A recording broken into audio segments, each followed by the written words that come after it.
بسم اللہ الرحمن الرحیم۔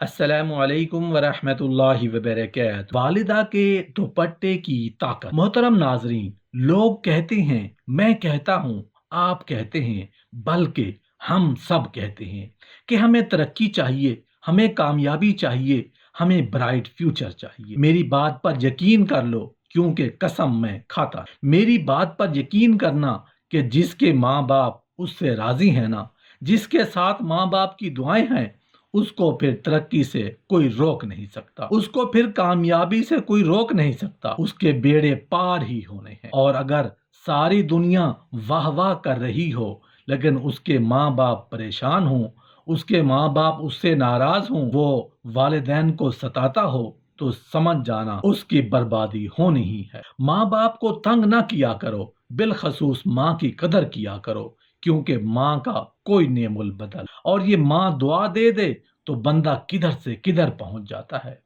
ایک مرتبہ ایک علاقے میں قحط سالی پڑ گئی، نہ پھل نہ پھول نہ فصلیں، لوگ روٹی کے لیے ترسنے لگے۔ تو یہ مشورہ کیا گیا کہ ایک بڑے میدان میں مرد اور عورتیں اور چھوٹے بچے بلکہ جانوروں تک جمع ہو اور اللہ تعالیٰ کے سامنے خوب رو رو کر دعا مانگی جائے۔ چنانچہ سب میدان میں جمع ہوئے، نماز استسقاء پڑھی گئی، اس کے بعد خوب رو رو کر دعا کی گئی، مگر دور دور تک بھی کہیں بادل اور بارش کے آثار نظر نہ آئے۔ سخت گرمی، معصوم بچے تڑپنے لگے، جانور بھی پانی کو ترسنے لگے، لوگوں کا رو رو کر برا حال ہو گیا۔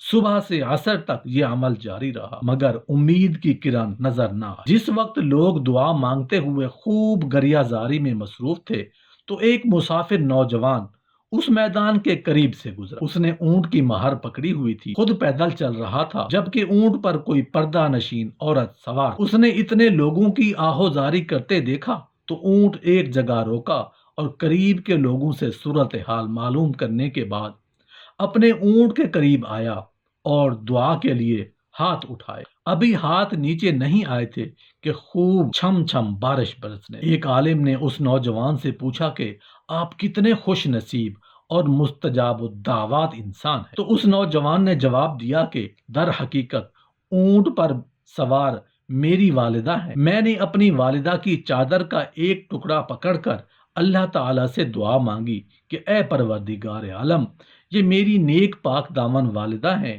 آپ کو ان کی پاک دامنی کا واسطہ دیتا ہوں کہ اپنے بندوں پر رحم کا معاملہ فرما بارش برسا دیجیے۔ ابھی میرے ہاتھ نیچے بھی نہیں آئے تھے کہ بارش شروع ہو گئی۔ معلوم ہوا کہ پاک دامنی اللہ رب العزت کے ہاں اتنا مقبول عمل ہے کہ اگر اس کو اللہ تعالیٰ کے حضور پیش کر کے دعا کی جائے تو پروردگار دعاؤں کو رد نہیں فرماتے۔ آپ نے دیکھا کہ پاک دامنی کتنا بڑا عمل ہے کہ ایسے لوگوں کی دعا بھی اللہ رد نہیں فرماتا۔ سیدنا بایزید بستامی رضی اللہ عنہ کتنا بڑا نا اولیاء کے سردار ہیں۔ دیکھو ماں کی خدمت کیسے کرتے تھے۔ آپ کی والدہ نے سردیوں کی رات ہی میں آپ سے پانی مانگا۔ حضرت بایزید بستامی ماں کے پاس پیالہ لے کر گئے تو ماں سو گئی تھی۔ ماں کے سرہانے پیالہ لے کر کھڑے ہو گئے، رات بھر کھڑے رہے۔ سخت سردی میں پانی تھوڑا سا آپ کی انگلیوں پر گر گیا تو وہ پانی برف بن گیا۔ ماں کی آنکھ کھلی، دیکھا بایزید بستامی بستر کے کنارے کھڑے ہیں۔ کہا بیٹا کیوں کھڑے ہو؟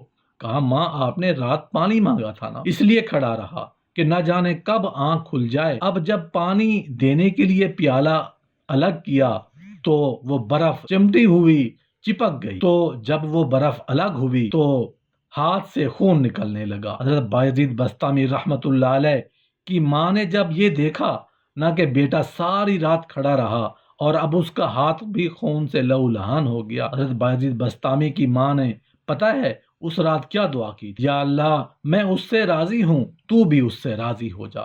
دیکھو کیا مقام ملا، اولیاء کرام کے سردار بن گئے۔ یہ ہے وہ دعائیں جو دل سے نکلتی ہیں۔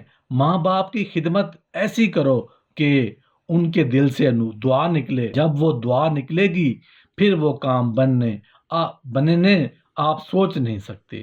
آج کل ایک ٹرینڈ چلا ہے کہ کسی بھی طرح کا زندگی میں عہدہ یا کا مقام بڑھ گیا، مشہور ہو گیا، اب وہ ماں باپ پر بھی روب جما رہا ہوتا ہے۔ پتہ نہیں میں کتنا بڑا آدمی ہو گیا ہوں۔ اپنے والدین پر کبھی یہ روب مت جمانا۔ ارے آج اگر کچھ بن بھی گئے ہو نا تو یہ انہی کی دعائیں تھیں، اور ان کو کہہ رہے ہو بڑا آدمی ہو گیا ہوں۔